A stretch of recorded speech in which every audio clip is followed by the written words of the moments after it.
எல்லோருக்கும் வணக்கம். This is Raghu Gopal. நாளைக்கு இந்த வாரத்தினுடைய லாஸ்ட் டேட்டு. பிகாஸ் வீக்லி க்ளோஸுங்கிறது ரொம்பவே இம்பார்ட்டன்ட். இன்னைக்கு வந்து மார்க்கெட் கேப் அப் ஆனால் கூட லாஸ்ட்டு க்ளோஸ் ஆகும்போது ஒரு ப்ராஃபிட் புக்கிங்கோட க்ளோஸ் ஆயிருக்கு. நிஃப்டியை பொறுத்தளவுக்கு 25,200லேருந்து 25,300ங்கிறது வந்து ஒரு க்ரூஷியலான ரெசிஸ்டன்ஸு.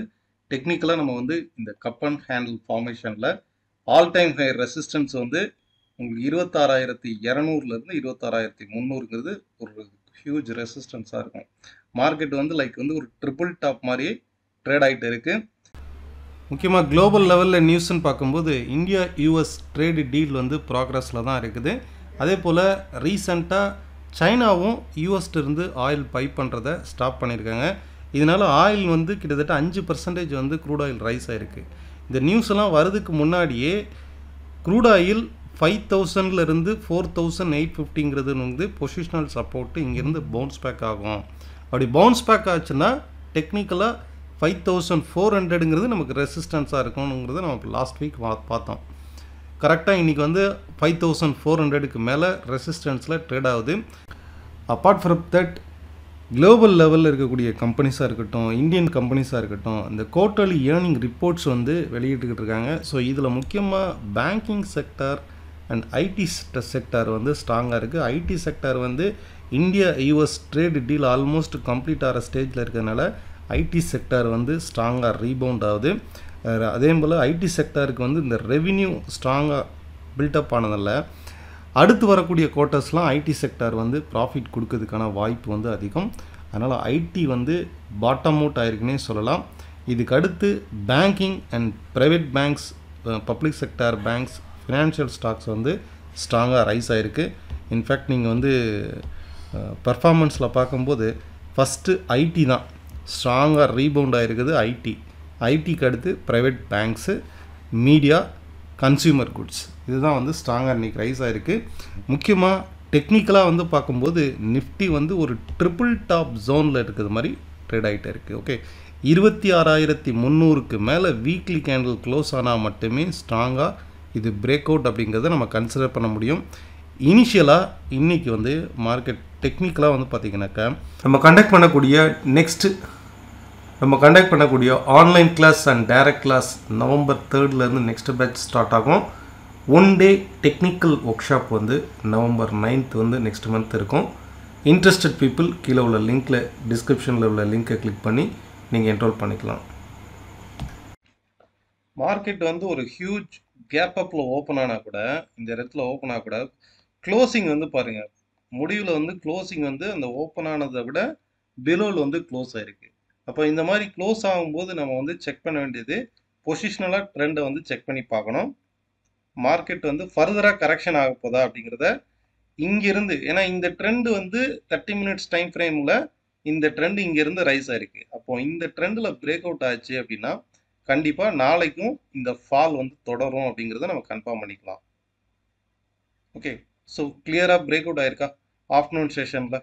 இந்த இடத்துல பாருங்கள், இந்த ட்ரெண்டை நம்ம வந்து அனலைஸ் பண்ணும்போது மார்க்கெட் வந்து ஃபஸ்ட்டு கேப் அப் ஆயிருக்கு. ஓகே, கேப் அப் ஆகிட்டு இந்த இடம் பாருங்கள், சப்போர்ட் ஆகிருக்கா, இந்த இடத்துல சப்போர்ட் எடுத்து அப்சைட் ரைஸ் ஆயிருக்கு.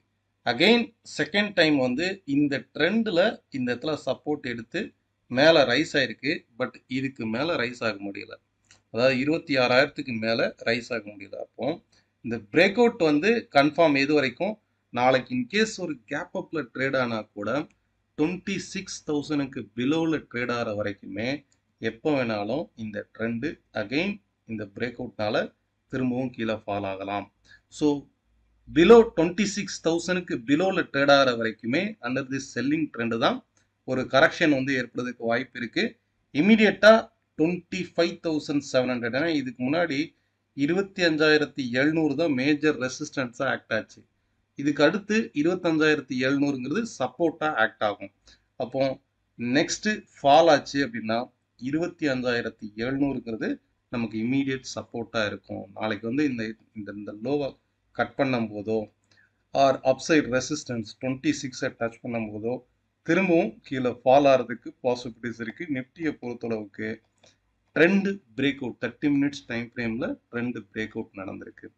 பொதுவாக அந்த இடத்துல பாருங்கள், டே டைம் ஃப்ரேமில் லாஸ்ட் ஒரு 3 டேஸு மார்க்கெட் வந்து ஒரு பெரிய பாசிட்டிவான கேண்டில்ஸ் உள்ள பாருங்க.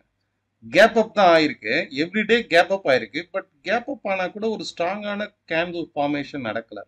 இந்த இடத்துல ப்ராஃபிட் புக்கிங் நடந்திருக்கு. எப்போதுமே ஒரு ட்ரிபிள் ட்ராப் ரீஜனில் 52 வீக்ஸ் ஹையில் ப்ராஃபிட் புக்கிங் வந்து நடக்கும். இன்னைக்கு axis bank ETF, asset management companies எல்லாமே 52 வீக்ஸில் அவங்க ப்ராஃபிட் புக் பண்ணுவாங்க.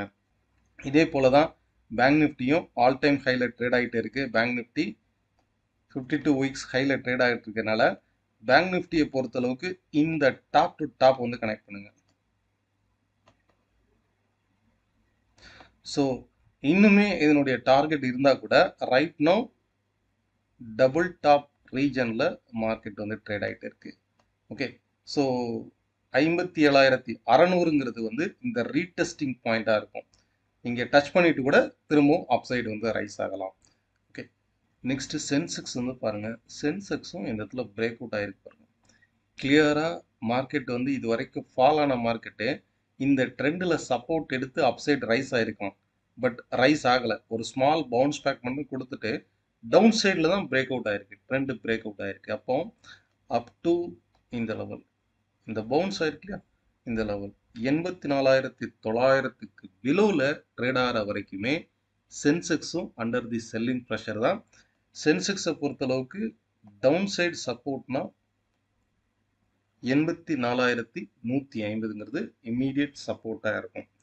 ஓகே, ஸோ சென்செக்ஸ் நிஃப்டி ரெண்டுமே டவுன் சைடில் பிரேக் அவுட் ஆகிருக்கு. இம்மீடியட்டாக நல்ல பாட்டம் அவுட் ஆகிருக்கு செக்டார் ஸ்டாக்ஸ் அப்படின்னா ஐடி ஸ்டாக்ஸ் தான்.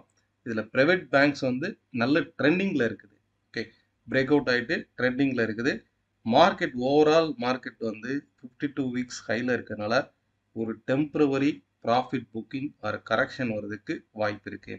இதில் முக்கியமாக வந்து கமாடிட்டியில் வந்து நம்ம பார்க்க வேண்டியது க்ரூட் ஆயில். க்ரூட் ஆயிலை பொறுத்தளவுக்கு லாஸ்ட்டு ஒரு 2 மந்த்தாகவே இந்த சைட்வேஸ் மார்க்கெட்டில் ட்ரேட் ஆகிட்டு டவுன் சைடில் பிரேக் அவுட் ஆகிருந்தது. டவுன் சைடில் பிரேக் அவுட் ஆகும்போது நம்ம என்ன பார்த்தோம், 4,800லேருந்து 4,850ங்கிறது நமக்கு க்ரூஷியல் சப்போர்ட்டாக இருக்கும். மோஸ்ட் ப்ராபப்ளி 4,900லேருந்தே மார்க்கெட் ரிவர்ஸ் ஆகிடும். அப்படி ரிவர்ஸ் ஆச்சுன்னா 5,400ல் வந்து தான் நிற்கும். இதுதான் பார்த்தோம். இப்போ இன்றைக்கி வந்து பார்த்திங்கன்னா ஆல்மோஸ்ட் 5,400க்கு மேலே தான் ட்ரேட் ஆகிட்டு இருக்கு. அது மட்டும் இல்லை, இங்கேருந்து டாப் டு டாப் கனெக்ட் பண்ணும்போது ஷார்ட் டேர்ம் பிரேக் அவுட் ஆகிருக்கு. ஓகே, ஸோ ஃபர்தராக 5,500ங்கிறதுக்கு மேலே ரைஸ் ஆனால் மட்டுமே க்ரூட் ஆயில் ஃபர்தராக ரைஸ் ஆகும். நெக்ஸ்ட் ரெசிஸ்டன்ஸ் வந்து 5,970 இருக்கும். க்ரூட் ஆயில் வந்து இந்தியாவை தொடர்ந்து சைனாவும் ரஷ்யாட்டிருந்து ஆயில் பை பண்ணுறதை வந்து ஸ்டாப் பண்ணதுனால இந்த ஸ்ட்ராங் பைபேக் வந்து நடந்திருக்கு எனர்ஜி செக்மெண்ட்டில். அது மட்டும் இல்லை, யூஎஸ் யூரோப்பியன் யூனியன் தொடர்ந்து மேலும் வந்து ரஷ்யாவில் வந்து சம் சாங்ஷன்ஸ் வந்து விதிக்கிறதுக்கு ப்ரிப்பேர் ஆகிட்டு இருக்காங்க. அண்ட் அவங்களுடைய எனர்ஜி பை பண்ணுறதையும் ஸ்டாப் பண்ணதுக்காக பிளான் பண்ணிகிட்டு இருக்காங்க. ஸோ இது வந்து குளோபல் லெவலில் இருக்கக்கூடிய நியூஸஸ்ஸு. ஸோ ரஷ்யா வந்து யுக்ரைன் வாரை இன்னுமே ஸ்ட்ராங்காக கொண்டு போகிறாங்க. யுக்ரைன் மேலே தாக்குதல் நடத்தியிருக்காங்க. குளோபல் மார்க்கெட்டில் இருக்கக்கூடிய நியூஸஸ் வந்து. ஸோ கோல்டு கண்டினியூஸாக ரைஸ் ஆகிட்டு இருக்குது. நம்ம கோல்டை கூட டெக்னிக்கலாக வந்து என்ன பார்த்தோம், மார்க்கெட் வந்து இந்த மாதிரி ரைஸ் ஆகுது, சாங்ஷன் விதிக்க போகிறாங்க, இதெல்லாம் இன்றைக்கி வந்த நியூஸு. பட் கோல்டுடைய வீடியோ ரீசெண்டாக நம்ம போஸ்ட் பண்ணியிருந்தோம். கோல்டுடைய வீடியோவில் மார்க்கெட் வந்து ஃபால் ஆகும். கோல்டு வந்து நீங்கள் செக் பண்ணி பாருங்கள், 1,20,000 1,20,500 இந்த லெவல்லேருந்து திரும்புதா அப்படின்ட்டு. ஏன்னா 2 லெவல் சொல்லியிருந்தேன். அந்த பாயிண்டில் ட்ரெண்ட் லைன் சப்போர்ட்டும் அந்த லெவலில் தான் ரீச் ஆகுது. அதே நேரம் ஃபிபனோச்சி சப்போர்ட்டும் 1,20,500ங்கிற லெவல் வந்து ரீச் ஆகும். ஸோ இந்த இடத்துல வந்து கண்டிப்பாக மார்க்கெட் பவுன்ஸ் ஆகுங்கிறது தான் பார்த்தோம்.